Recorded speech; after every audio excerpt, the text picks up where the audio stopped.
Shalom, selamat malam Bapak Ibu, suster, sahabatku yang dikasihi Tuhan Yesus. Terima kasih untuk kehadirannya malam hari ini. Kita akan memasuki komsel besar yang ke-116 dengan tema Hidup Bergaul dengan Tuhan. Kita akan belajar bersama-sama malam hari ini.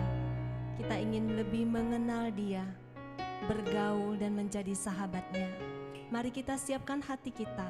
Kita mau masuk ke dalam pujian dan penyembahan. Mari kita hening sejenak.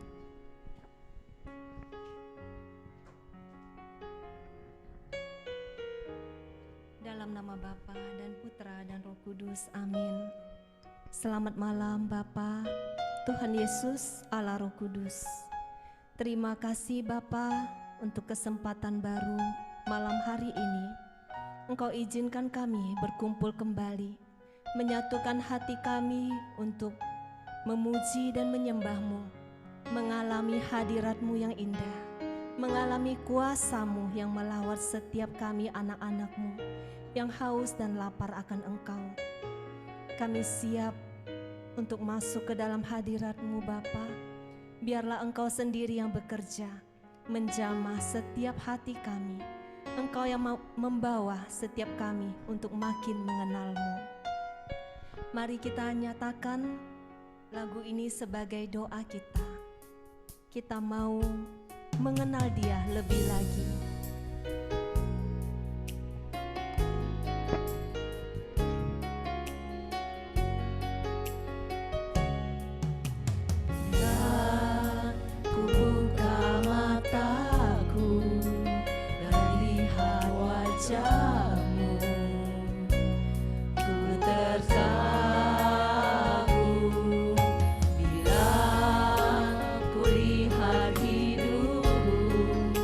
Dan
lihat kerinduan kami. Kami ingin mengenal-Mu Tuhan lebih dalam dari semua yang kami kenal. Karena kami tahu tidak ada pribadi lain yang lebih mengasihi kami. Tidak ada sahabat lain yang paling mengasihi kami selain Engkau. Mari kita masuk lebih dalam lagi. Kita mau sungguh-sungguh masuk lebih dalam lagi untuk mengalami kasih dan hadirat-Nya. Kita nyatakan lebih dalam lagi. Satu hal yang ku rindukan ya Tuhan, selalu berada di dekat-Mu dengan segenap hati, dengan segenap jiwa, ku menanti di hadirat-Mu. Sekali lagi katakan satu hal yang ku rindukan ya Tuhan, selalu berada di dekat-Mu dengan segenap hati, dengan segenap jiwa, ku menanti di hadirat-Mu. Lebih dalam lagi ku rindu Kau Tuhan, lebih dari segala yang ada. Lebih dalam lagi ku cinta Kau Yesus, ku mengasihi-Mu. Katakan lebih dalam. Lebih dalam lagi ku rindu Kau Tuhan, lebih dari segala yang ada. Lebih dalam lagi ku cinta Kau Yesus, ku mengasihi-Mu.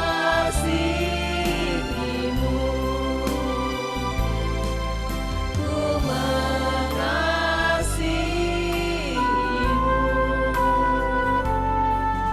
ku mengasihi-Mu.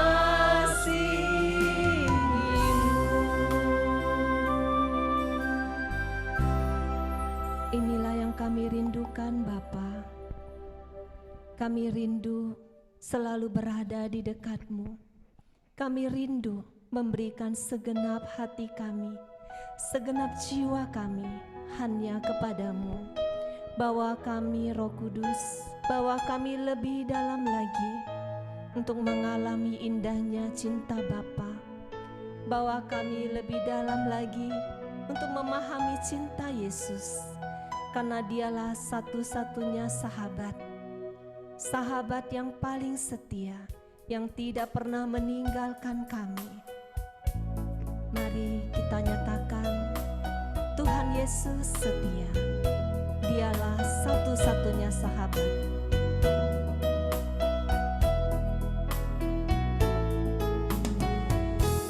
Tuhan Yesus setia. Dia sahabat kita dalam segala susahku, selalu menghiburku. Dia mengerti bahasa tetesan air mata waktu badai mengamuk dan gelombang menyerang. Tuhan Yesus setia. Benar Tuhan, Engkau satu-satunya sahabat yang sudah membuktikan bahwa Engkau sungguh-sungguh mengasihi kami. Engkau membuktikan kasih seorang sahabat di kayu salib. Engkau rela mati bagi kami, untuk menjadi sahabat bagi kami. Terima kasih Tuhan Yesus, untuk kasih yang tak terbatas, untuk kasih yang tak terselami bagi kami. Bapak, Ibu, Saudaraku, mungkin banyak persoalan, pergumulan yang engkau alami saat ini. Mungkin badai sedang mengamuk, gelombang sedang menyerang, dan engkau mungkin sedang putus asa. Tidak ada tempat bagimu untuk datang. Tidak ada seorang pun sahabat yang bisa engkau percaya di dunia ini. Hari ini Tuhan mengatakan, Dialah sahabat sejatimu. Dia tidak pernah meninggalkanmu. Dia selalu ada untukmu.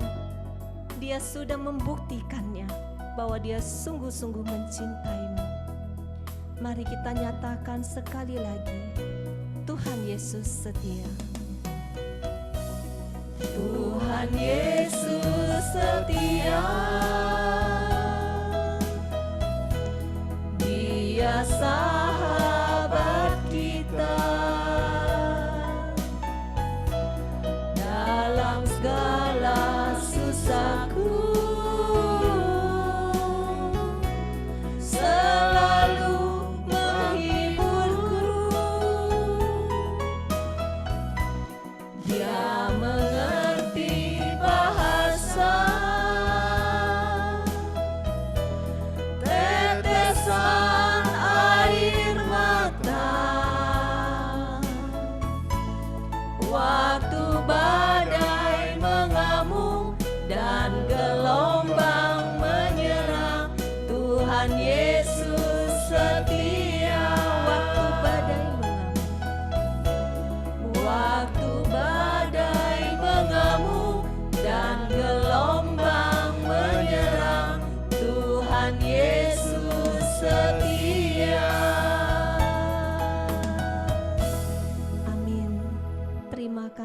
Tuhan Yesus, Engkau Allah yang setia. Engkau satu-satunya sahabat yang bisa kami percaya. Terima kasih Tuhan Yesus. Kami mau masuk lebih dalam lagi. Kami mau bawa hati kami masuk ke dalam hadirat-Mu, mengalami kuasa-Mu. Kami rindu untuk masuk ke ruang yang maha kudus, memuji dan menyembah-Mu, Allah yang kudus. Ku masuk ruang maha kudus. Masuk ruang maha kudus dengan darah anak domba. Ku masuk dengan hati tulus, menyembah yang maha kuasa.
yang menyucikan, mentahirkan setiap kami, menguduskan setiap kami dengan darah suci-Mu.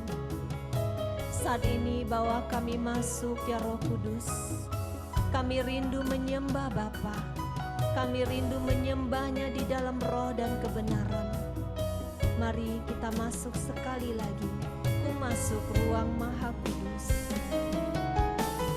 Masuk ruang Maha Kudus dengan darah anak domba.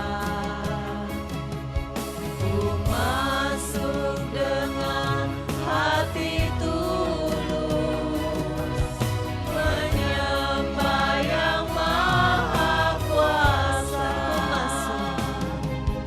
Ku masuk ruang Maha Kudus dengan darah anak domba.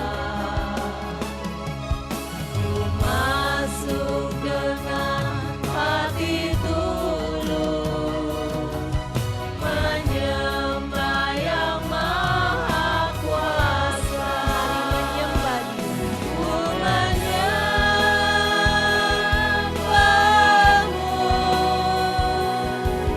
ku sembah-Mu,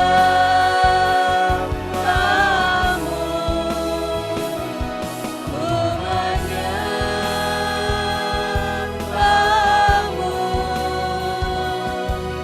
ku sembah-Mu,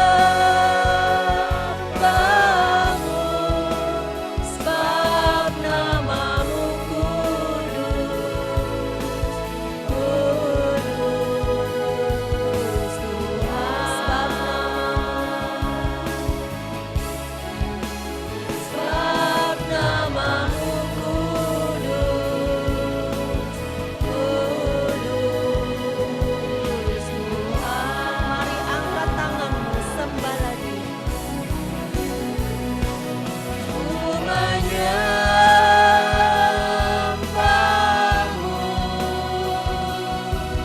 ku sembah-Mu,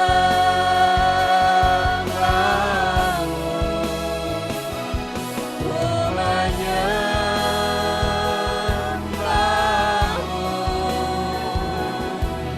ku sembah-Mu, sebab nama-Mu kudus, kudus Tuhan. Ku menyembah-Mu, ku menyembah-Mu, ku sembah-Mu,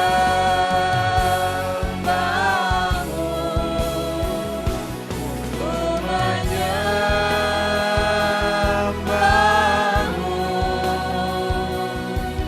ku sembah-Mu,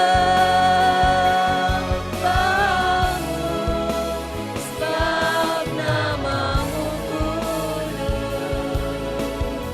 kudus Tuhan. Sebab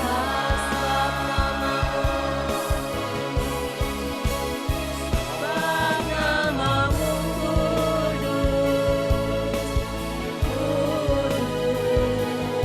kudus Tuhan.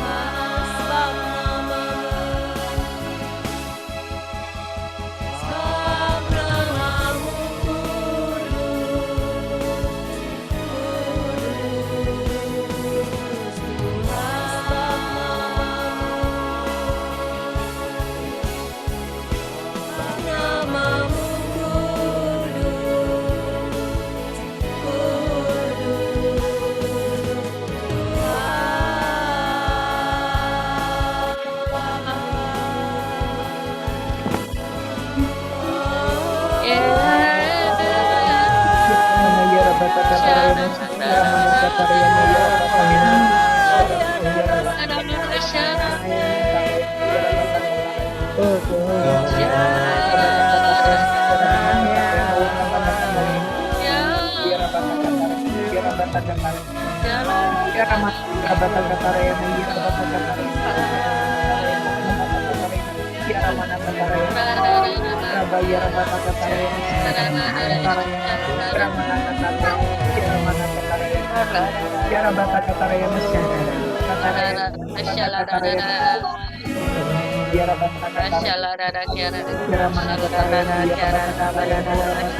Terima kasih Tuhan Yesus.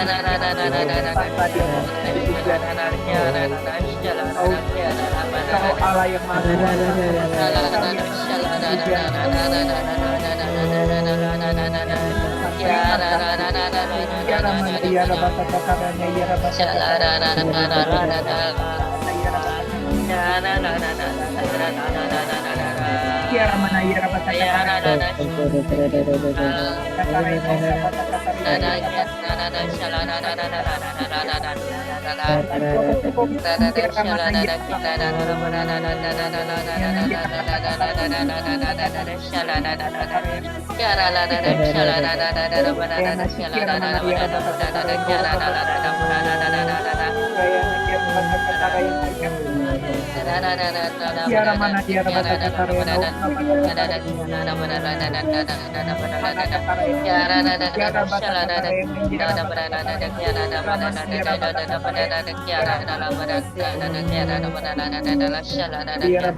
Kiara mana ya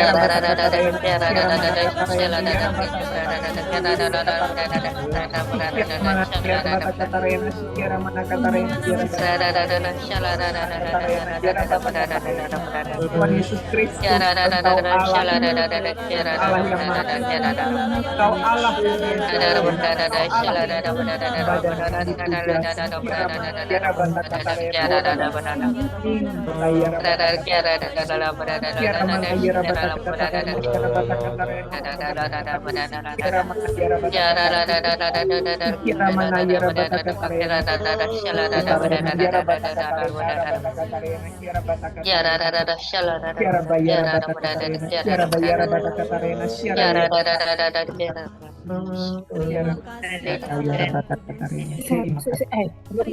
Terima kasih Tuhan yang kami alami malam hari ini. Engkau sungguh Allah yang hidup bagi kami. Ketika kami memuji dan menyembah-Mu, Engkau bertahta Bapa. Engkau bertahta di atas pujian dan penyembahan kami.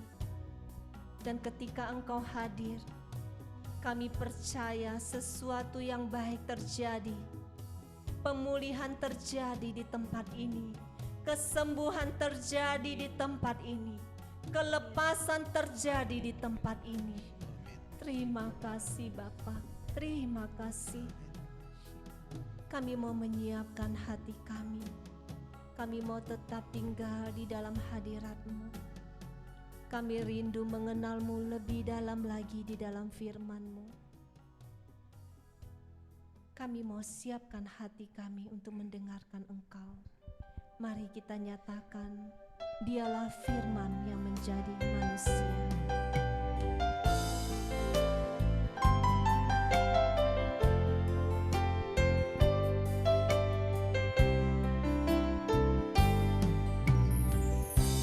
Firman jadi manusia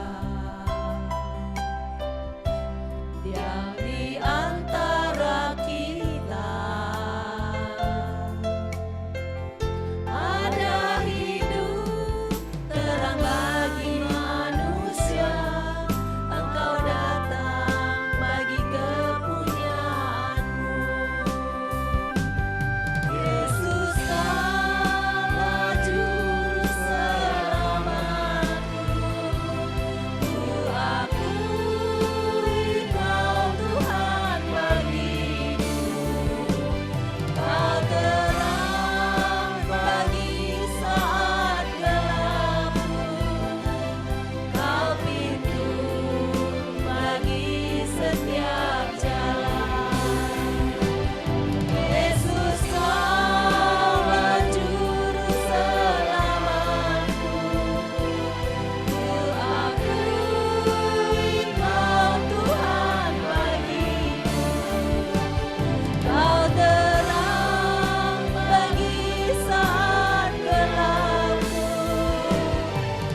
berjalan.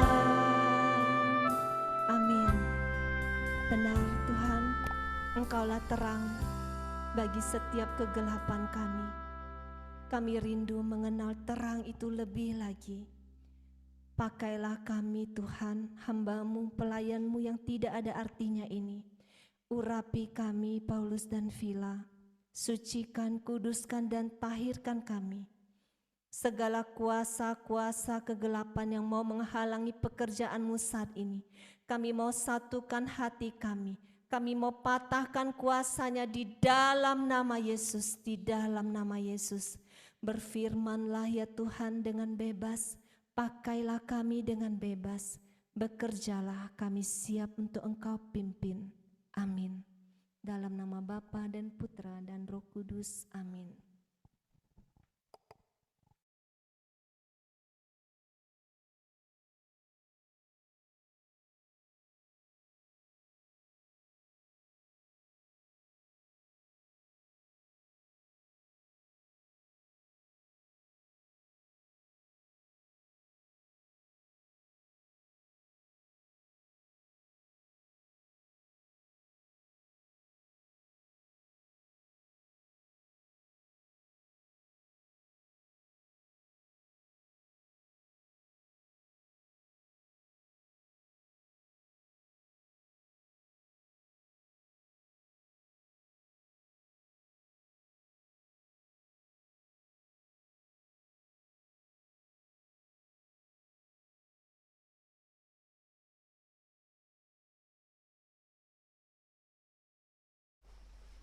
Selamat malam Bapak Ibu Suster. Suara saya jelas? Oke. Tema kita pada malam hari ini adalah hidup bergaul dengan Allah. Saya akan mencoba untuk mengajak kita melihat dari dua tokoh dalam Perjanjian Lama, secara khusus dalam kitab Kejadian. Bapak Ibu, mari kita membuka dari Kejadian 5. Silakan.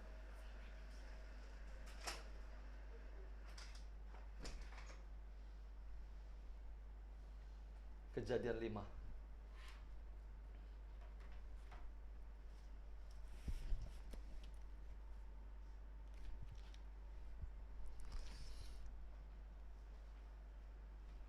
Kalau Bapak Ibu yang mengikuti membaca dari kitab Kejadian, mungkin akan lebih memahami apa yang ingin saya sampaikan pada malam hari ini. Kita ambil dari Kejadian bab 5.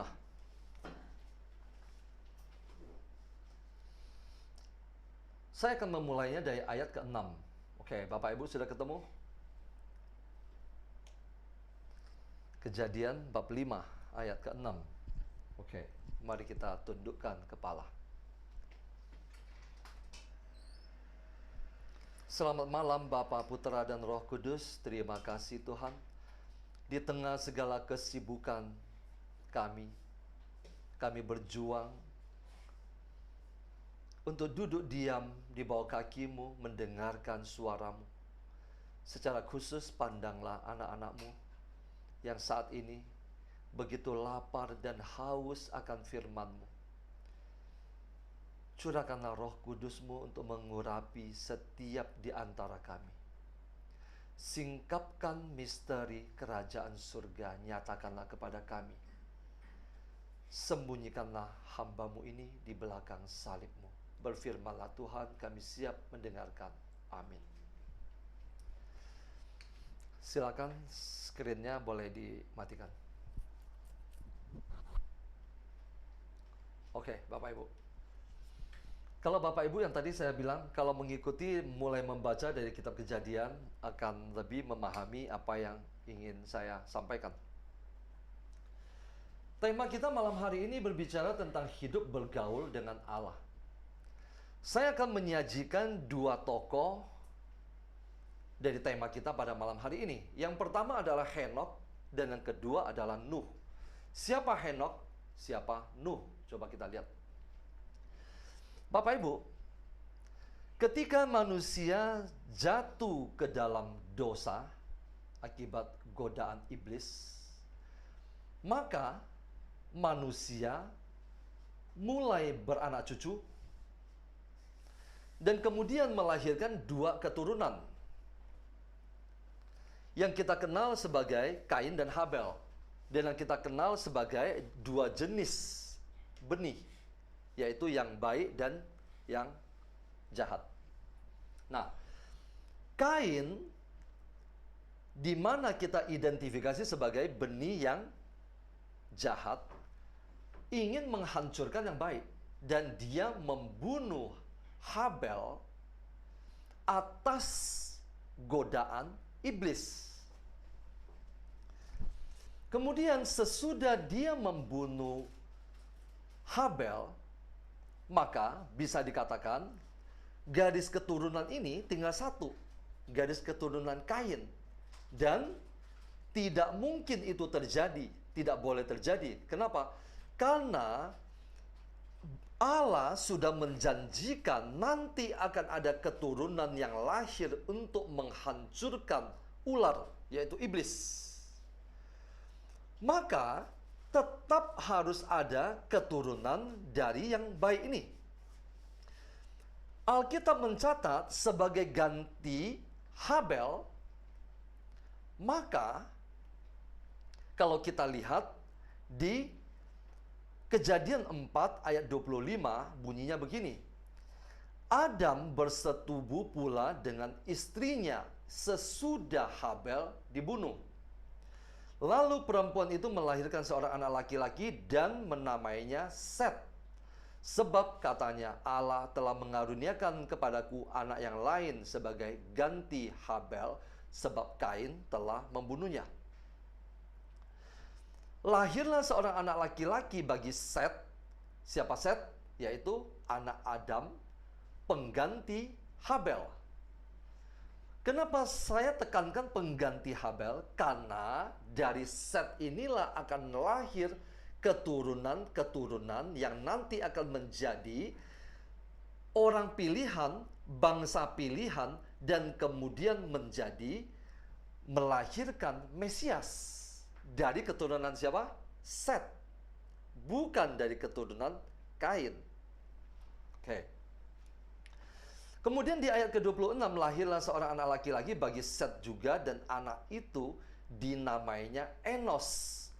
Waktu itulah orang mulai memanggil nama Tuhan. Nah, dari keturunan yang baik ini, Set, maka orang mulai menyembah Tuhan.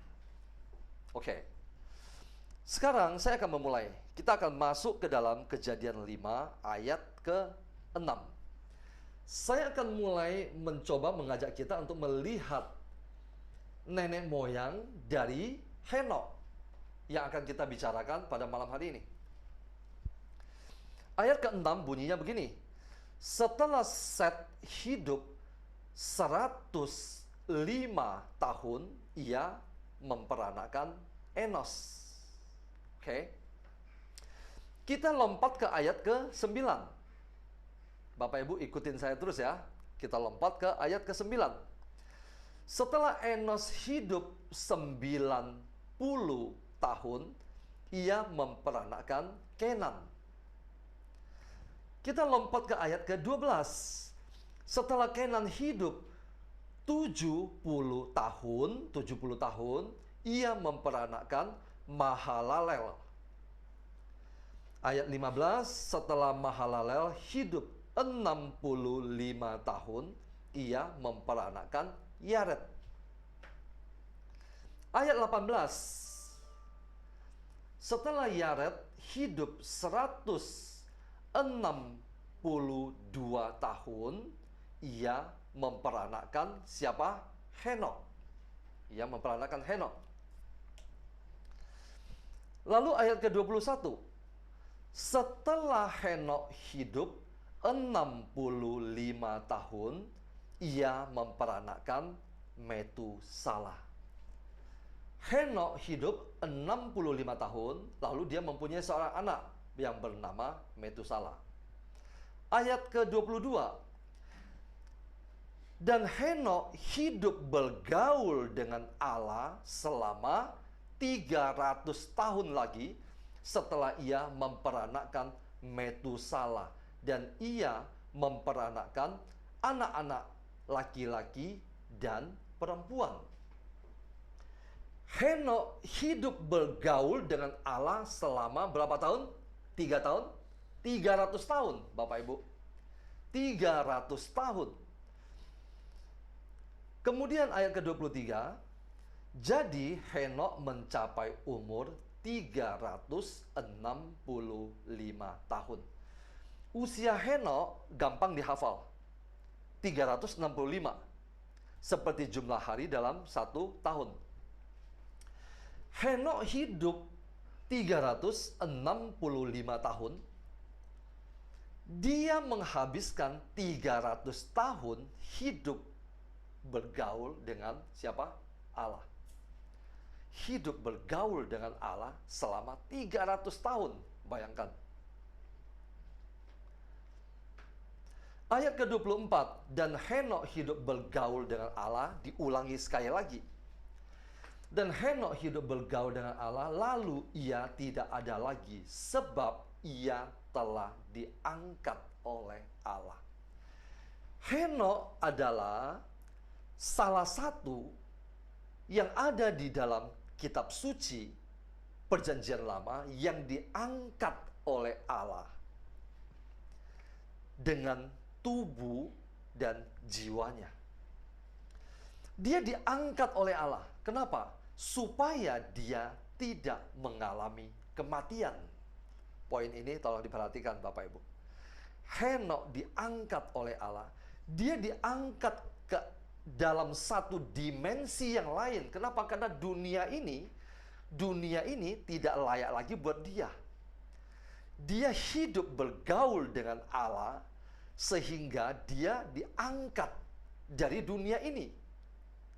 Karena kehidupannya hanya untuk Allah, hidup hanya untuk Allah, memikirkan Allah, mencari perkara yang di atas. Dunia ini tidak ada apapun lagi buat dia. Dia sudah mati dari dunia ini. Sehingga Allah mengangkat Henok bersama-sama dengan dia. Ayat ke-25.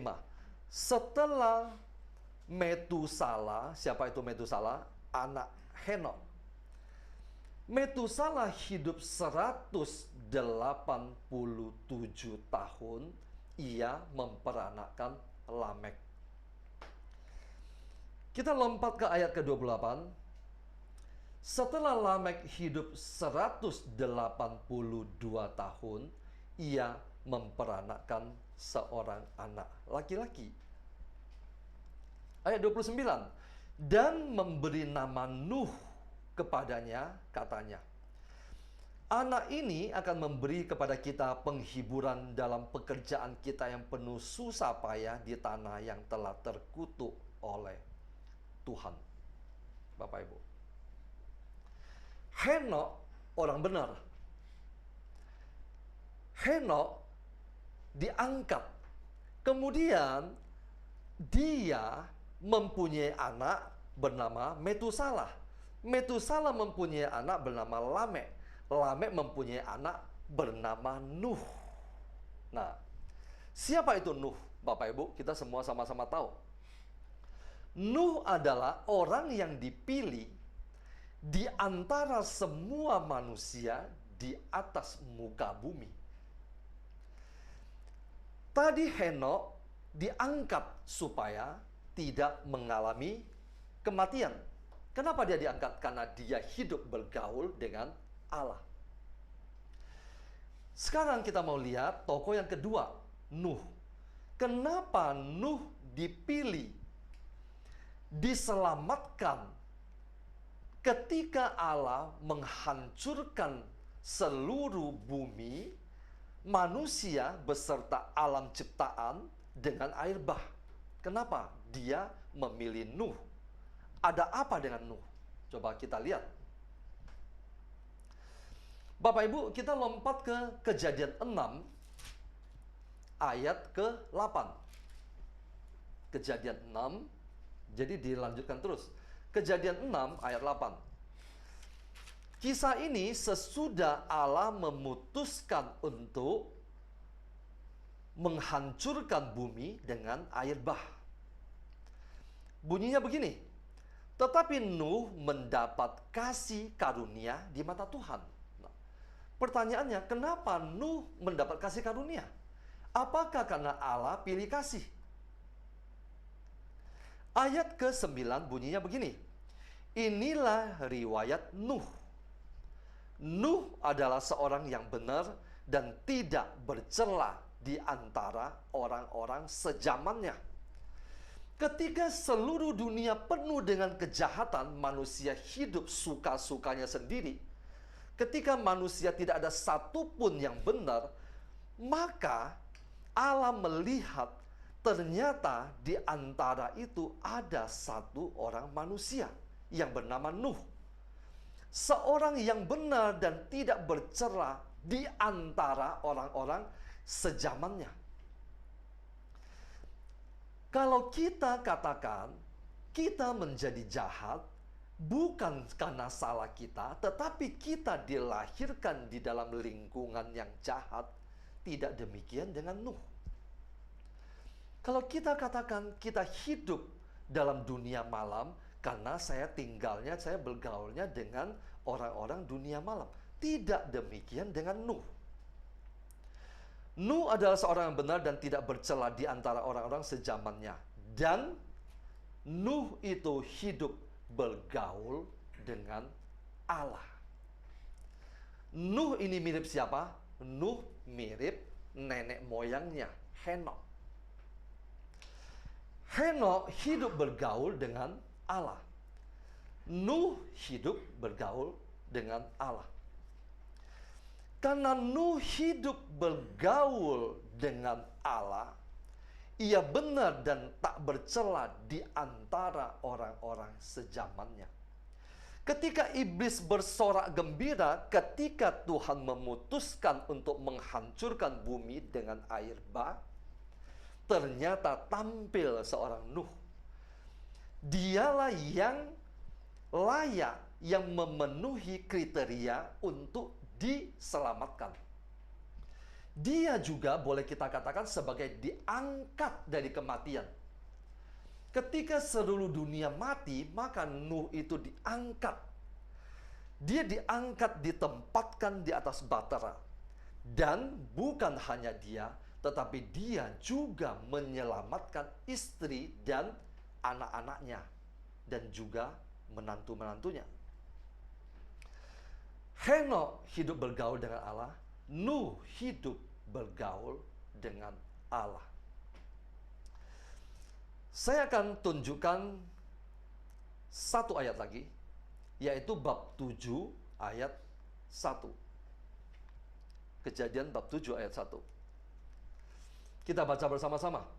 Lalu berfirmanlah Tuhan kepada Nuh, masuklah ke dalam bahtera itu, engkau dan seisi rumahmu, sebab engkaulah yang kulihat benar di hadapanku di antara orang zaman ini. Bapak Ibu,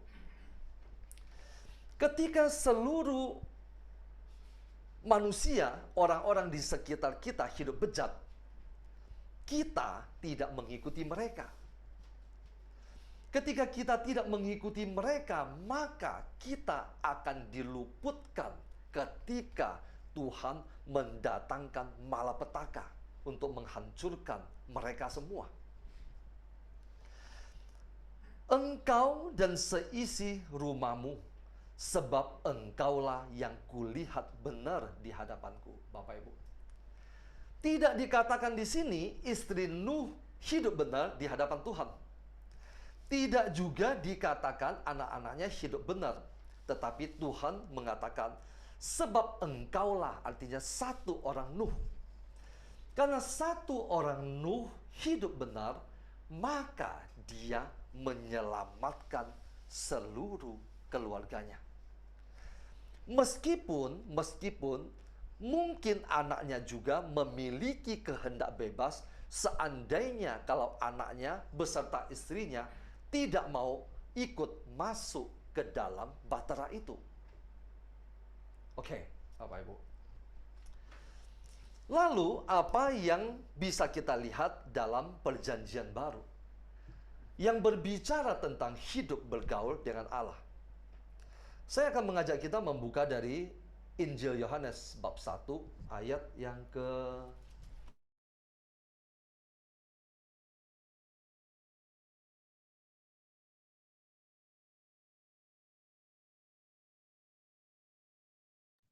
Masih mood. Injil Yohanes bab 1 ayat yang ke-35. Oke, Bapak Ibu, sudah ketemu? Kalau ada waktu senggang, coba mulai belajar membuka Alkitab ya. Kitab ini di mana, kitab itu di mana. Nanti kita kasih hadiah. Siapa yang paling cepat buka? Injil Yohanes bab 1 ayat 35. Judul perikopnya adalah murid-murid Yesus yang pertama. Pada keesokan harinya, Yohanes berdiri di situ pula dengan 2 orang muridnya. Yohanes di sini adalah Yohanes Pembaptis, bukan Yohanes Penginjil. Dan ketika ia, yaitu Yohanes Pembaptis, yang membaptis, ia melihat Yesus lewat, ia berkata, "Lihatlah anak domba Allah."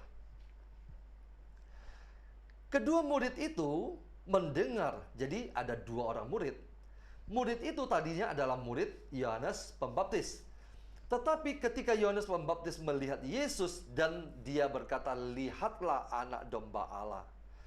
Kedua murid itu mendengar apa yang dikatakannya itu, lalu mereka pergi mengikut Yesus.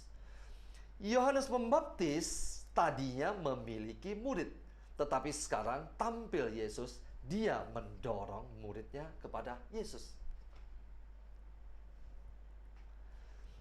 Kedua murid itu mendengar apa yang dikatakannya itu, lalu mereka pergi mengikut Yesus. Ayat 38. Tetapi Yesus menoleh ke belakang, ia melihat bahwa mereka mengikut dia, lalu berkata kepada mereka, "Apakah yang kamu cari?"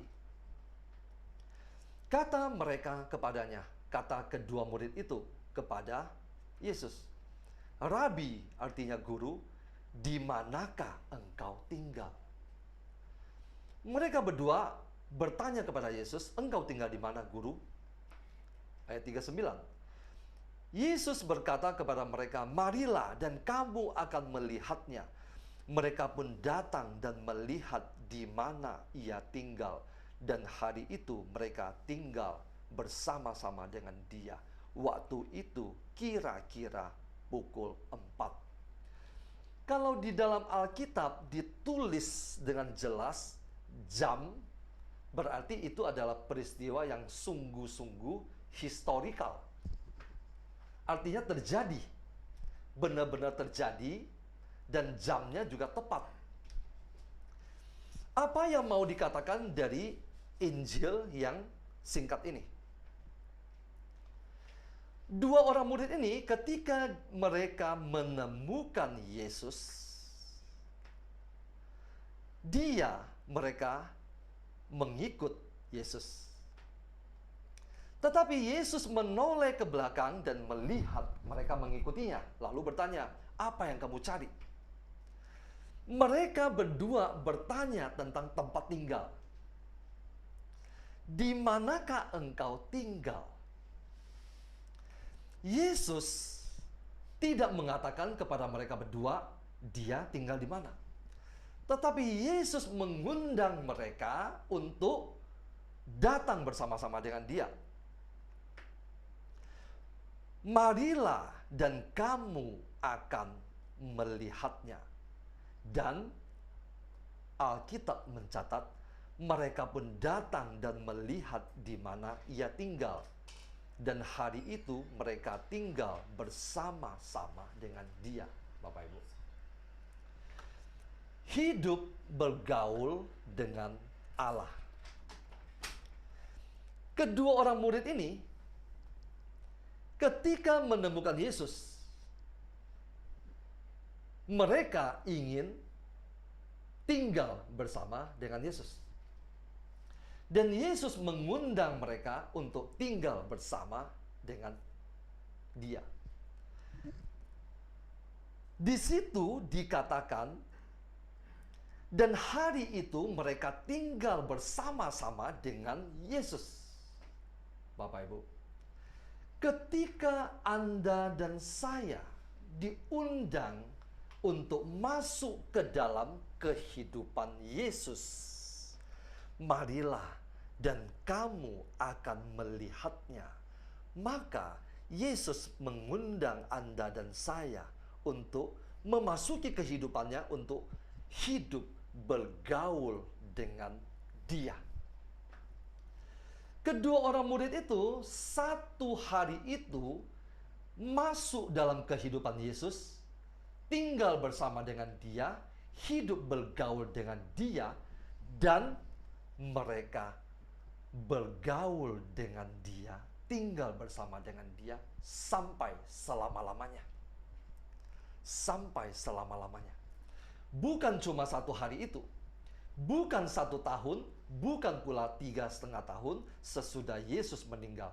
Tetapi mereka berdua begitu menginjakkan kakinya memasuki kehidupan Yesus, maka mereka hidup bersama-sama dengan Dia.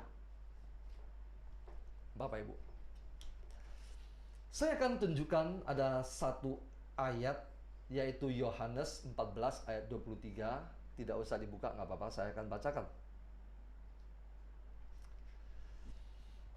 Pertanyaannya adalah bagaimana kita hidup bergaul dengan Allah.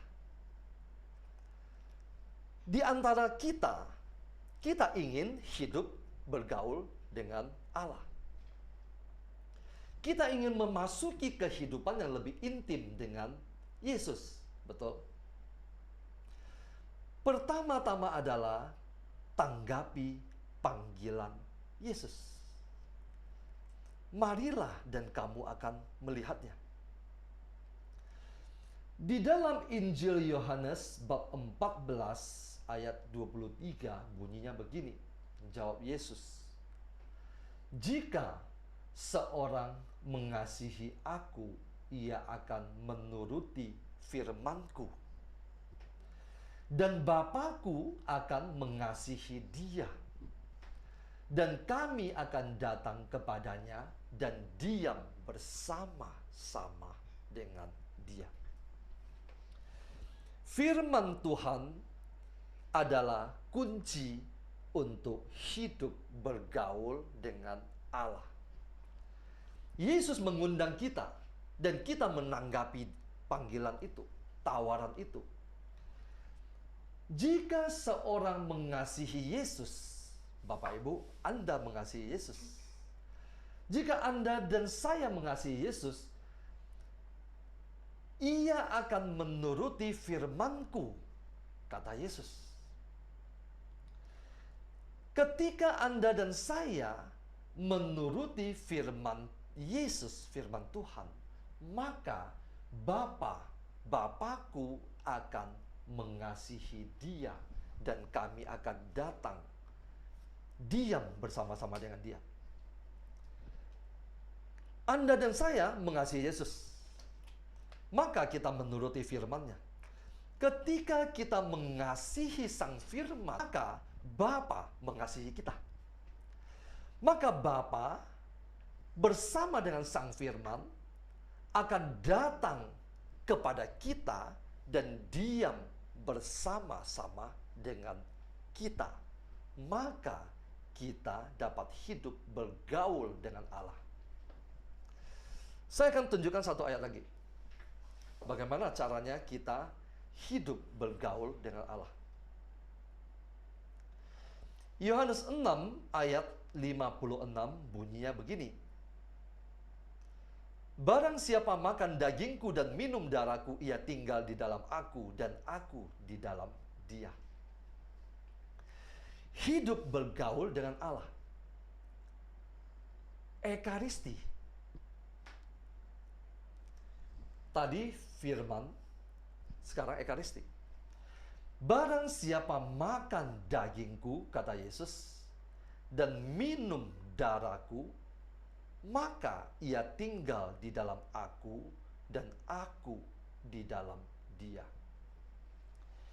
Hidup bergaul dengan Allah artinya kita hidup bersama-sama dengan Allah. Berapa lama? Sampai selama-lamanya. Ketika Anda dan saya hidup bergaul dengan Allah, maka Anda dan saya tidak akan menemui kematian. Kematian kekal tidak akan pernah menghampiri kita. Kematian kekal tidak akan menghampiri kita. Dan Rasul Paulus mengatakan demikian. Kalau saya tidak salah, ingat di surat Tesalonika. Nanti ketika Tuhan datang kedua kali, Anda dan saya yang masih hidup ini akan diangkat. Diangkat. Kita tidak akan mengalami kematian. Itu artinya hidup bergaul dengan Allah. Terima kasih, Tuhan Yesus memberkati.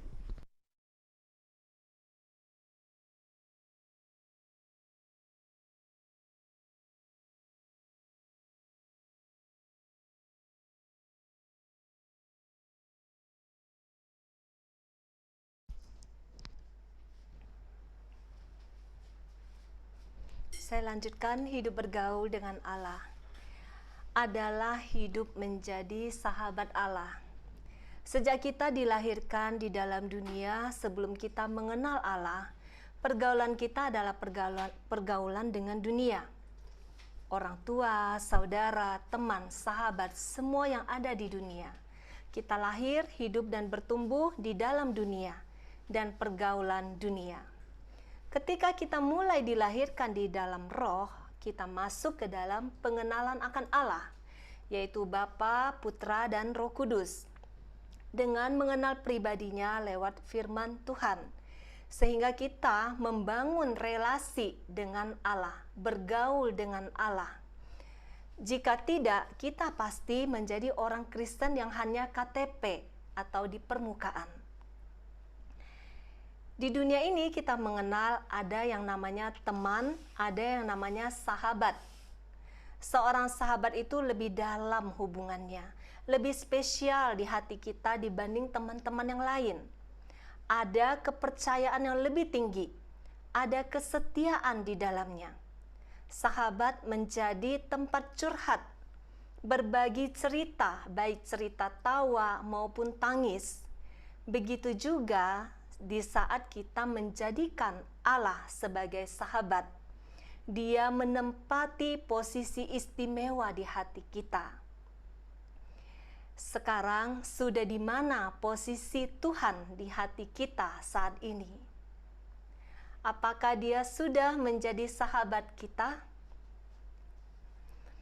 Hidup yang kita tempuh di dalam dunia ini adalah perjalanan iman.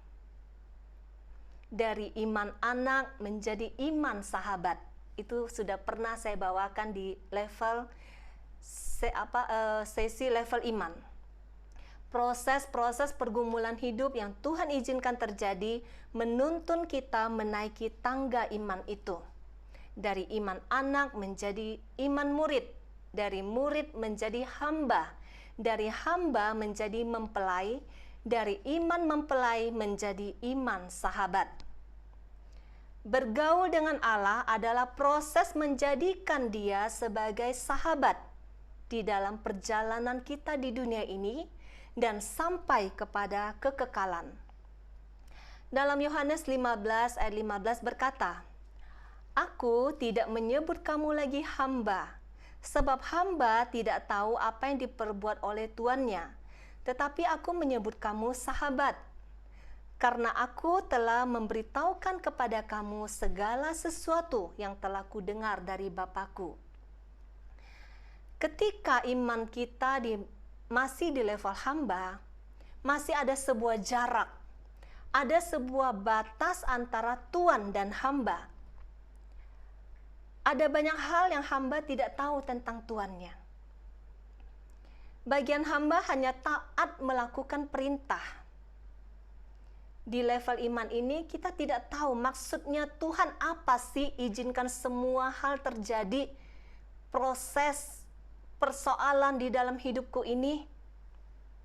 Tetapi karena hamba, kita mau belajar taat dengan perintahnya.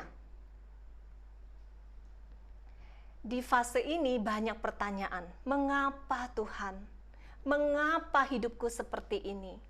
Bahkan kadang merasakan Tuhan seperti tidak hadir. Di level iman ini Tuhan mengajarkan kerendahan hati, bahwa kita hanyalah ciptaan yang harus tunduk kepada pencipta. Lakukan apa yang menjadi perintah Tuhan. Melakukan kehendaknya hanya karena taat dan taat. Itulah hamba. Kadang ketaatan yang kita tidak mengerti, mengapa kita harus taat. Kadang ketaatan seorang hamba ada unsur karena takut. Takut dihukum, takut murka Allah, takut masuk neraka. Itu masih iman di level hamba. Tetapi di level iman sahabat, ketaatanmu bukan lagi karena ketakutan, tetapi taat karena cinta. Cinta yang menggerakkan semua langkahmu. Cinta yang membuatmu tetap berdiri teguh. Cinta yang membakarmu sehingga luka, penderitaan, sakit di dunia ini tidak lagi kau rasakan. Karena ada api yang lebih besar membakarmu, yaitu cinta seorang sahabat. Cinta seperti inilah yang Tuhan cari. Dia rindu menemukan hati yang mau menjadi sahabatnya. Hati yang mau mengerti hatinya. Jadi, tidak semua orang yang taat dan tunduk disebut sahabat Allah. Tetapi seorang sahabat Allah pasti taat melakukan kehendaknya. Tadi kita sudah baca dalam Yohanes 14 ayat 15, "Jikalau kamu mengasihi aku, kamu akan menuruti segala perintahku." Tuhan merindukan kita taat kepadanya bukan karena terpaksa taat. Saya taat melakukan 5 senjata supaya saya sembuh, supaya saya dapat berkat, atau supaya saya nggak masuk neraka. Tetapi dia ingin menggiring kita sampai pada masuk kepada hubungan yang lebih dalam, yaitu menjadi sahabatnya. Taat karena mengasihi dia. Di titik inilah kita mengalami kepenuhan hidup. Hidup yang sungguh-sungguh mempunyai arti. Anda mengerti untuk apa Anda dilahirkan di dunia ini. Bergaul dengannya setiap hari membuat Anda mengerti hatinya, seperti seorang sahabat mengerti hati sahabatnya. Dia memberitahukan kepadamu mengapa engkau harus melewati jalan-jalan yang berat. Yang dulu sebelum Anda masuk ke titik ini, Anda tidak mengerti dan mengeluh, protes, marah, dan memberontak. Ketika di titik menjadi sahabat, Anda mengerti. Sehingga walaupun berat perjalanan di dunia ini, Anda bisa melewati jalan-jalan salib itu dengan penuh cinta. Seperti yang dia lakukan untuk Anda dan saya. Ketika kita makin mengenalnya lewat firman Tuhan, bergaul dengannya, kita akan makin mengenal hatinya. Ketika dia memanggilmu melakukan kehendaknya, dia memberitahukan kepadamu beban-beban di hatinya. Anda tidak akan terpaksa lagi di dalam sebuah panggilan, walaupun panggilan itu berat. Anda mengerti apa yang menjadi beban hatinya. Segala yang dia rasakan. Di tahap ini, Anda bisa merasakan kesedihannya. Seperti seorang sahabat ketika Anda duduk dekat dengannya, Anda bisa merasakan sahabat Anda sedang sedih atau sedang senang. Bahkan kadang tanpa sepatah kata pun yang keluar. Itulah hubungan persahabatan. Di tahap ini, Anda akan melakukan apa yang membuat sahabat Anda kembali tersenyum. Anda bisa merasakan tangisnya dan betapa hatinya terluka ketika melihat kebinasaan anaknya. Yang Anda inginkan ketika Anda menjadi sahabatnya hanya menyenangkan sahabat Anda. Sukacitanya menjadi kebahagiaanmu. Apapun yang dia minta, kasih seorang sahabat mampu mewujudkannya. Bahkan hidup Anda. Karena itu kasih seorang sahabat itu indah, bahkan sanggup memberikan nyawa. Dan Yesus sudah terlebih dahulu menjadi sahabat kita. Dia yang menyerahkan nyawanya bagi kita terlebih dahulu. Dalam Yohanes 15 ayat 13 berkata, tidak ada kasih yang lebih besar daripada kasih seorang yang memberikan nyawanya untuk sahabat-sahabatnya. Apapun yang dia minta, hidup Anda, dan semua yang berharga bagi Anda berani menyerahkan kepadanya. Karena yang menjadi prioritasmu adalah kehendaknya. Itulah yang dilakukan Abraham saat Allah meminta dia menyerahkan anak tunggalnya. Karena itu, Abraham disebut sahabat Allah. Abraham percaya kepada sahabatnya. Dia sangat mencintai anaknya. Ini adalah anak tunggal, anak yang ditunggu-tunggu, anak yang dijanjikan Allah sendiri. Tetapi ketika Allah meminta anaknya, Abraham taat. Karena Abraham mengenal hati sahabatnya. Amsal 17 ayat 17 berbunyi seperti ini. Seorang sahabat menaruh kasih setiap waktu dan menjadi seorang saudara di dalam kesukaran.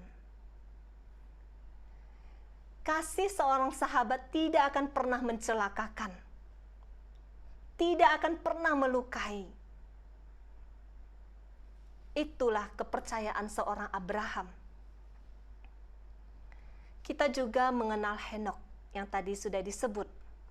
Dikatakan di ayat ke-22, Henokh hidup bergaul dengan Allah selama 300 tahun lagi.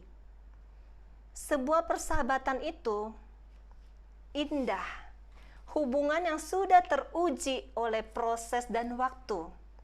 Hubungan persahabatan tidak terjadi dalam hitungan hari, hitungan bulan. Kita bisa menyebut seseorang sahabat ketika sudah diuji oleh waktu. Tidak terjadi instan. Henokh hidup bergaul dengan Allah selama 300 tahun lagi. Bukan cuma 33 hari RPH. Selain Henokh, kita juga mengenal Abraham, Nuh, dan yang lain disebut sahabat Allah. Ketika saya mempelajari bagaimana hati seorang sahabat Allah, saya menuliskan beberapa poin ini. Seorang sahabat mengenal hatinya, mengenal hati sahabatnya. Itu yang pertama. Yang kedua, dia percaya penuh kepadanya. Dia percaya penuh kepada sahabatnya tanpa ada keraguan. Itu hati seorang sahabat. Yang ketiga, taat melakukan apapun yang diperintahkan oleh Allah. Ketaatan di sini bukan karena takut atau ada motivasi lain, tetapi taat karena mencintai sahabatnya. Keempat, cinta kepada Allah. Cinta di sini bukan cinta rata-rata. Cinta di sini harus melebihi cinta yang lain. Cinta yang tertinggi. Sahabat selalu punya tempat istimewa di hati kita. Dia lebih dari sekedar teman, lebih dari sekedar pasangan. Seorang pasangan belum tentu bisa menjadi seorang sahabat di dunia ini. Seorang pasangan belum tentu mampu memberikan nyawanya bagi orang yang dicintainya. Tetapi kasih seorang sahabat mampu melakukannya. Itulah kasih Yesus yang sudah terlebih dahulu menjadi sahabat bagi kita semua. Menjadikan Allah sebagai sahabat adalah tujuan iman kita. Di level hubungan ini, tidak ada lagi yang sanggup memisahkan kita dengan Dia, bahkan maut sekalipun. Karena itu, Henokh dikatakan tidak mengalami kematian. Henokh diangkat ke surga. Tadi kita sudah baca di Kejadian 5 ayat 24. Henokh hidup bergaul dengan Allah dan lalu ia tidak ada lagi, sebab ia telah diangkat oleh Allah. Dia bergaul dengan Tuhan, artinya apa? Dia bersekutu, bersatu, berfellowship dan berjalan sepenuhnya dengan Allah. Bagaimana caranya membangun persahabatan dengan Allah dan bergaul dengannya? Mempunyai waktu hening setiap hari bersamanya. Ini adalah yang paling penting. Mempunyai waktu hening, waktu yang intim setiap hari bersamanya. Bukan soal banyaknya kegiatan rohani, pelayanan, atau ilmu kitab suci. Tetapi waktu yang intim bersama Dia, duduk di bawah kakinya, waktu hanya berdua dengan Dia tanpa gangguan, masuk hadiratnya dan mendengarkan Dia di dalam hening. Kita bisa melihat perbedaan dalam kisah Maria dan Marta. Seperti Maria yang duduk di dekatnya, bukan Marta yang sibuk melayaninya. Tuhan mengatakan Maria memilih yang terbaik. Tuhan menginginkan setiap kita memberikan waktu hening hanya bersama dengan Dia. Henokh bergaul dengan Allah bukan saat ada masalah, bukan kadang-kadang, tetapi sepanjang hidupnya, selama 300 tahun lagi. Jadi yang kemarin sudah bergaul dengan Allah dan 300 tahun lagi bergaul lagi dengan Allah. Sepanjang hidupnya dia bergaul dengan Allah. Dia menghabiskan waktunya berjalan bersama dengan Allah. Apakah maksudnya kita punya 24 jam setiap hari dan kita habiskan di gereja atau di ruang doa berdoa terus? Tentu bukan seperti itu. Tetapi di luar waktu khusus itu, di luar waktu intim itu, kita tetap hidup di dalam persatuan dengan Dia. Berjalan di dalam kesadaran penuh akan kehadirannya. Ini yang paling sulit. Berdoa, memberikan waktu 1 jam, 2 jam, mungkin itu gampang. Tetapi setelah keluar dari ruang doa, tetap menyadari kehadiran Allah bersama kita 24 jam setiap hari, itu yang paling sulit. Menyadari kehadirannya dalam setiap apapun yang kita lakukan. Yang ibu-ibu sambil memasak, sambil menyapu, menyadari kehadiran Allah. Melakukan segala sesuatu bersama Allah. Berjalan bersama Tuhan artinya berjalan bersamanya setiap waktu, 24 jam setiap hari. Dari kita bangun sampai kita kembali tidur, kita di dalam kesadaran Dia bersama kita. Kita bersama Dia. Di dalam hubungan ini kita bisa merasakan Dia bahagia saat kita melakukan kehendak-Nya. Kita bisa merasakan Dia tersenyum saat kita melakukan apa yang menjadi kehendak-Nya di dalam hidup kita. Kita juga bisa merasakan belas kasih-Nya saat Dia mengirimkan yang pelayan-pelayan, saat Dia mengirimkan jiwa-jiwa yang harus Anda layani. Bahkan orang-orang yang tidak Anda kenal. Anda bisa merasakan Dia terluka, Dia sedih. Ini adalah perjuangan yang terus-menerus bergaul dengan Tuhan, menyadari kehadirannya 24 jam setiap hari, berjalan bersamanya. Yang kedua, menjaga pikiranmu tetap fokus kepada Tuhan. Pikiran adalah yang paling sulit dikendalikan. Tubuh kita mungkin hadir di dalam Zoom ini, tetapi mungkin pikiran kita terbang ke tempat lain. Menjaga pikiran dan hati kita dalam kesadaran terus bersama Tuhan bisa kita lakukan dengan mempraktekkan doa batin. Itu sudah pernah kita sharingkan. Doa batin. Doa yang terus-menerus kita lakukan di dalam hati kita terus-menerus. Itu adalah menjaga pikiran dan hati kita tetap kontak dengan Tuhan. Doa batin itu bisa kita lakukan dengan menyebut nama Yesus, Yesus, Yesus, Yesus, sambil berjalan, sambil melakukan apapun. Atau bisa kita ganti dengan kalimat-kalimat doa yang kita merasa nyaman. Thank you Jesus, Jesus I need you, Jesus I need you, Jesus I need you. Atau Tuhan kasihanilah aku, Tuhan kasihanilah aku. Itu berulang-ulang terus sampai kita terbiasa dengan kesadaran terus di dalam hadirat doa. Menjaga pikiran dan hati kita selalu di dalam hadirat doa dengan doa batin itu juga perjuangan yang berat. Saya sendiri berjuang menjaga kesadaran tetap fokus di dalam persatuan dengan Dia. Kadang beberapa jam saya bisa lupa. Ketika saya sadar, saya balik lagi fokus kepada kesadaran ini, bahwa Dia ada bersama dengan saya. Yesus selalu fokus dalam kesadaran bersama Bapa. Apa yang dilakukan Bapa, itulah yang dilakukan Yesus. Kalau kita selalu dalam kesadaran ini, kita akan makin jarang jatuh ke dalam dosa. Ketika kita mau mulai melakukan dosa, kita ingat, Yesus bersamaku. Aku nggak mungkin ngajak Yesus melakukan dosa.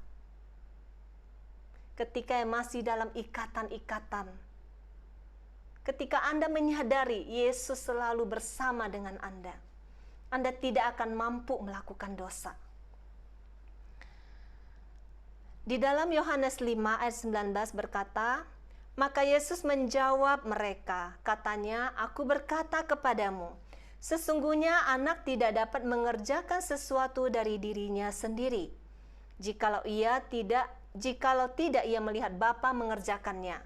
Sebab apa yang dikerjakan Bapa, itu juga yang dikerjakan anak. Jadi apapun yang Yesus lakukan, Dia sudah tahu apa yang Bapa lakukan. Kita melakukan segala sesuatu bukan lagi kehendak kita, tapi kehendak Tuhan. Yesus fokus kepada seluruh kehendak dan pikiran Bapa. Ini membutuhkan hati yang selalu connect dengan Dia. Menjaga frekuensi dengan Dia yang selalu tetap, selalu konstan. Kita bisa baca juga dalam Lukas 5 ayat 16. Yesus selalu punya waktu khusus dan hening bersama Bapa. Dalam Lukas 5 ayat 16, akan tetapi ia mengundurkan diri ke tempat-tempat yang sunyi dan berdoa. Yesus yang Tuhan loh. Dia tetap menjaga frekuensi itu, menjaga gelombang itu, menjaga connect itu bersama dengan Bapa. Dalam Yohanes 17 ayat 20 sampai 21. Di situ kita bisa melihat ada kesatuan yang tak terpisahkan antara Yesus dengan Bapa. Yohanes 17 ayat 20, dan bukan untuk mereka ini saja aku berdoa, tetapi juga untuk orang-orang yang percaya kepadaku oleh pemberitaan mereka, supaya mereka semua menjadi satu, sama seperti Engkau ya Bapa, di dalam aku dan aku di dalam Engkau, agar mereka juga di dalam kita, supaya dunia percaya bahwa Engkaulah yang mengutus aku. Ada kesatuan yang tak terpisahkan antara Yesus dan Bapa. Orang-orang yang mempraktekkan hidup bergaul dengan Allah setiap hari akan mengalami hidup yang dipenuhi oleh hadirat Allah. Ketika kita selalu dalam kesadaran Allah bersama dengan kita selalu ada di dalam hadirat Allah. Di dalam hadirat Allah, berarti ada kuasa ilahi yang menyertai kita. Segala kekhawatiran, kesepian, kesedihan, depresi, ketakutan tidak akan bisa hadir bersamaan dengan kehadiran Allah. Jadi kalau kita bisa selalu hidup menyadari berjalan bersama dengan Tuhan setiap hari, tidak akan ada ketakutan lagi. Tidak akan ada lagi yang mau bunuh diri. Kedua, ada ketenangan, ada keberanian, ada sukacita menjalani kehidupan ini. Ada kepenuhan hidup yang tidak mudah lagi digoncangkan oleh situasi. Berita buruk apapun yang datang tidak akan lagi menggoncangkan. Yang ketiga, kesadaran selalu bersama Allah membuat hidup kita makin menjauhi dosa, dan kita akan semakin hidup di dalam kekudusan. Keempat, Allah memberitahukan kepadanya hal-hal yang akan datang. Ketika kita selalu connect dengan Tuhan, dengan Roh Kudus, kita bisa mendengar suaranya. Kita makin peka dengan suara Tuhan. Kita bisa lihat dari kisah Nuh. Nuh adalah salah satu yang selalu bergaul dengan Allah. Allah memberitahukan kepadanya bahwa dia merencanakan hukuman kepada manusia, dan Nuh beserta keluarganya selamat. Karena Nuh berjalan bersama dengan Tuhan, Tuhan tidak melupakan sahabatnya. Ketika kita berjalan terus bersama Tuhan, hidup kita dituntun oleh Roh Kudus. Setiap keputusan-keputusan kita selalu dipenuhi oleh hikmat Roh Kudus, sehingga kita tidak salah dalam mengambil keputusan. Yang kelima, ada jaminan hidup kekal. Jaminan hidup bersama Allah di dunia ini dan juga di dalam kekekalan. Hubungan persahabatan dengan Allah yang sudah dimulai di dunia ini tidak bisa dipisahkan oleh maut. Persahabatan ini pasti berlanjut di surga. Jadi kalau mau menjadi sahabat Tuhan, tinggal di surga, mulai bersahabat dengan Tuhan sejak ada di dunia ini. Kita bangun persahabatan itu mulai hari ini. Mari kita mulai berjuang hidup bergaul dengan Allah setiap hari. Menyadari kehadirannya setiap saat, membangun kontak dengan Dia setiap saat. Kita praktekkan doa batin setiap saat, menjadikan Dia sahabat, tempat kita curhat, dan kita berjuang menjadi sahabatnya juga. Bukan hanya Dia sebagai sahabat, tapi kita juga mau menjadi sahabat bagi Allah. Amin. Tuhan Yesus memberkati. Mari kita nyanyikan lagu Mengenalmu. Marlin tolong dibuka ya.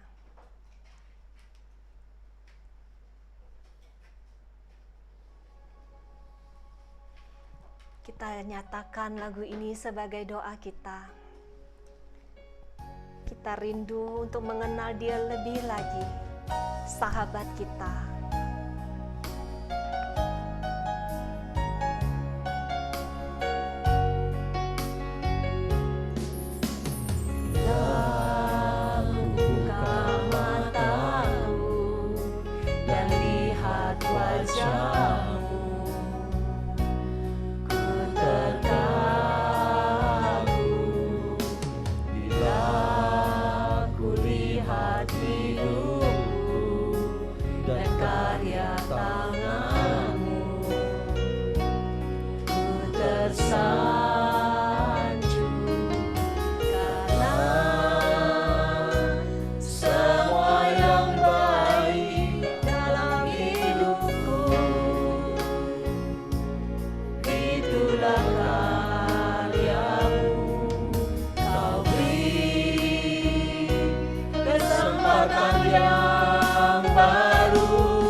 Tiada kasih yang melebihimu, ku ada untuk menjadi penyembahmu. Sekali lagi katakan.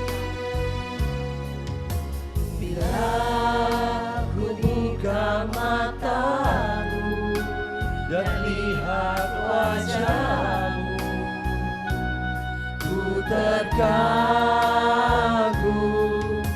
Bila ku lihat hidupku dan karya tanganmu, ku tersanjung karena semua yang baik dalam hidupku itulah karyamu.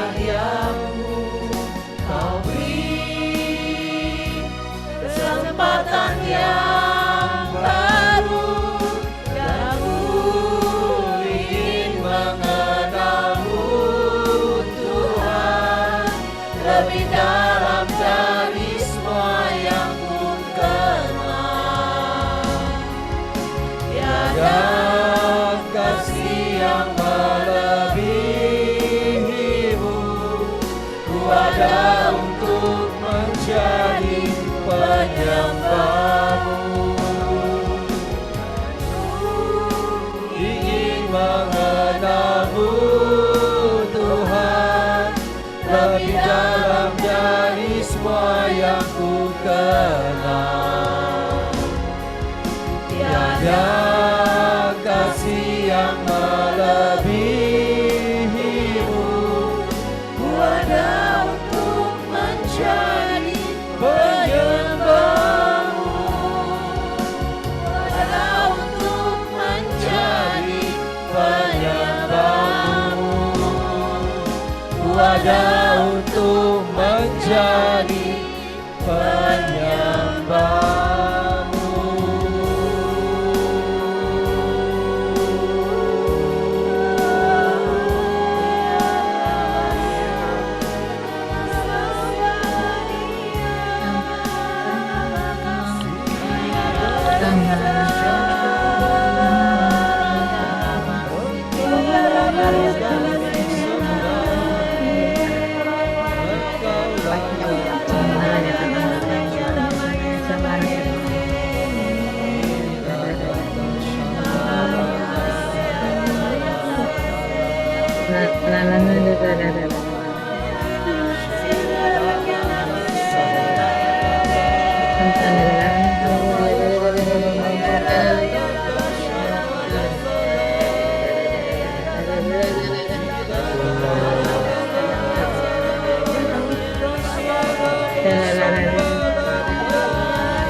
Yang kelola hak. Terima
kasih Tuhan.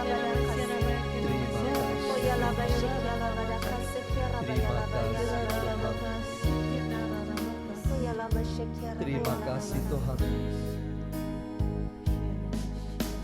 Terima kasih Tuhan. Pandanglah kami saat ini di dalam hadirat-Mu yang begitu agung. Pandanglah kami Tuhan, yang rindu akan Engkau, yang rindu untuk hidup bergaul dengan Engkau selama-lamanya. Tuhan, inilah kerinduan kami, hidup bersama dengan Engkau. Engkau menjadi satu-satunya pusat kehidupan kami. Dunia ini hanya tempat sementara. Kami semua adalah peziarah di dalam dunia ini. Kami telah mati bagi dunia ini.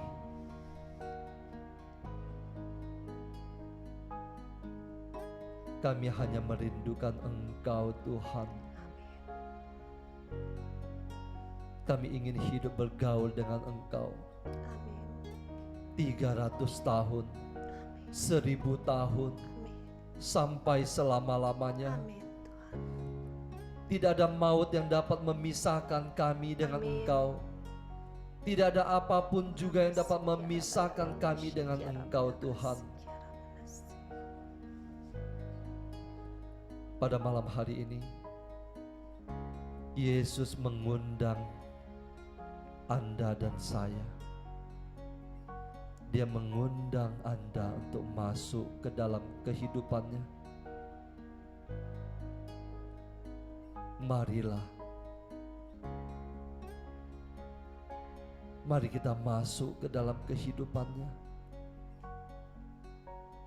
Mari kita tinggal bersama dengan Dia. Mari kita bersahabat dengan Dia. Mari kita bergaul dengan Dia. Kita tidak bergaul dengan dunia ini.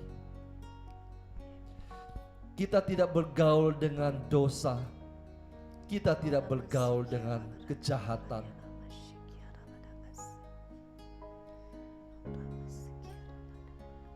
Pada malam hari ini Tuhan, pandanglah kami Tuhan, yang begitu rindu, lapar dan haus akan Engkau, hanya akan Engkau Tuhan.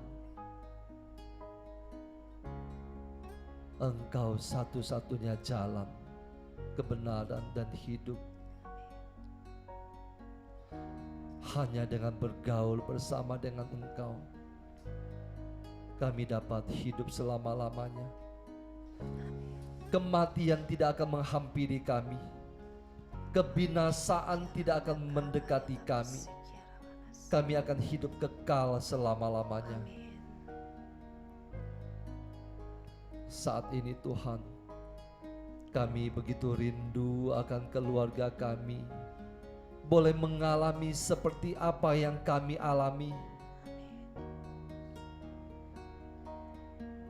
Kami ingin mereka pun boleh merindukan Engkau Tuhan.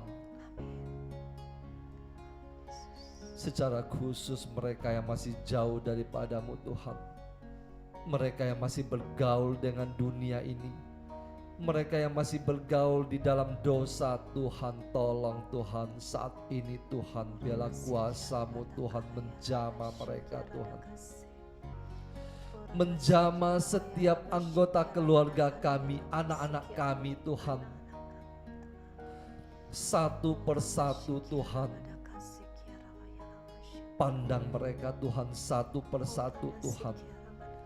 Segala kuasa-kuasa kegelapan, kuasa-kuasa dosa yang membuat mereka jauh daripada-Mu Tuhan, saat ini kami mau perintahkan di dalam nama Yesus, enyah semuanya.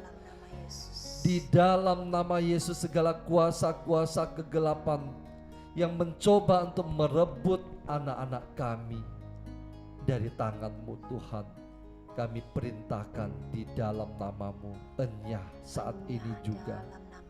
Di dalam nama Yesus. Kami rindu pasangan kami. suami, istri, untuk hidup bergaul dengan Engkau Tuhan, meninggalkan dosa mereka Tuhan. Pandanglah mereka saat ini Tuhan, Engkau jamah mereka Tuhan, Engkau jamah hati mereka Tuhan, Engkau jamah hati mereka Tuhan. Engkau alirkan rahmat-Mu yang besar, rahmat pertobatan kepada mereka Tuhan, di dalam nama Yesus.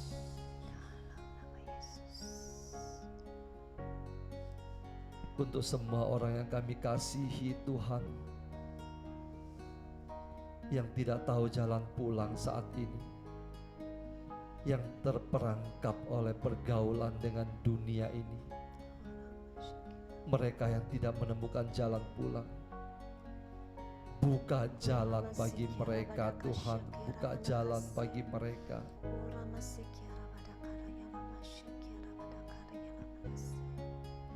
Bukalah kesadaran mereka,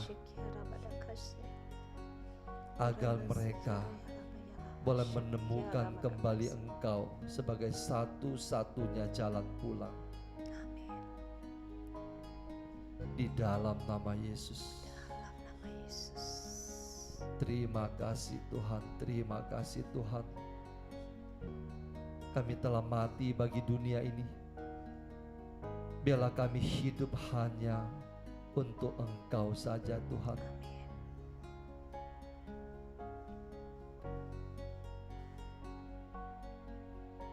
Terima kasih Tuhan. Terima kasih Tuhan. Rasakan hadirat Tuhan saat ini dalam setiap hembusan nafas-Mu. Rasakan Dia menjamah setiap di antara kita. Rasakan betapa Dia jauh lebih ingin hidup bergaul dengan Anda.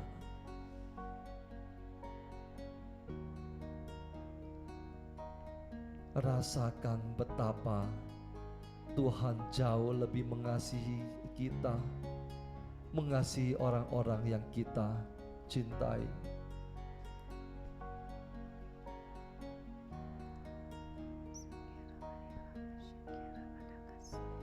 Rasakan betapa Allah mengasihi Anda dan saya. Dia tidak ingin Anda dan saya binasa, tetapi Dia ingin kita hidup selama-lamanya. Terima kasih Tuhan, terima kasih Tuhan. Biarlah ini menjadi kerinduan kami Tuhan, untuk hidup selama-lamanya bergaul dengan Engkau. Biarlah kami memutuskan pada malam hari ini, sampai kami mengakhiri hidup kami di dunia ini, kami ingin hidup bergaul dengan Engkau Tuhan. Terima kasih Tuhan, terima kasih Tuhan. Kiranya Engkau berkati setiap anak-anak-Mu yang hadir pada malam hari ini. Engkau menjamah satu persatu Tuhan. Engkau menjamah setiap orang yang mereka kasihi, mereka cintai, mereka doakan saat ini. Engkau berkati setiap perjuangan mereka Tuhan. Engkau berkati usaha mereka. Engkau berkati pelayanan mereka Tuhan. Terima kasih Tuhan, terima kasih Tuhan. Kiranya berkat dari Allah Bapa, kasih karunia dari Tuhan kita Yesus Kristus, dalam persekutuan dengan Allah Roh Kudus, menyertai kita sampai selama-lamanya. Amin. Kemuliaan kepada Bapa dan Putra dan Roh Kudus, seperti pada permulaan, sekarang, selalu, dan sepanjang segala abad. Amin. Dalam nama Bapa dan Putra dan Roh Kudus. Amin.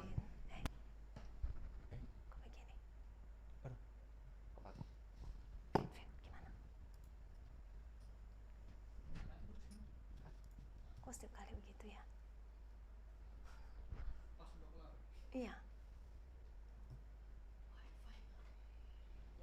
Hujan ya?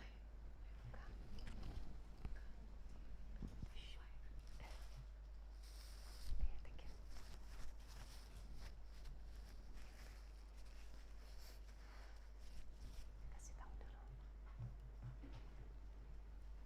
Pak King tolong kasih tahu dulu di grup ya. Suruh tunggu kita masuk lagi.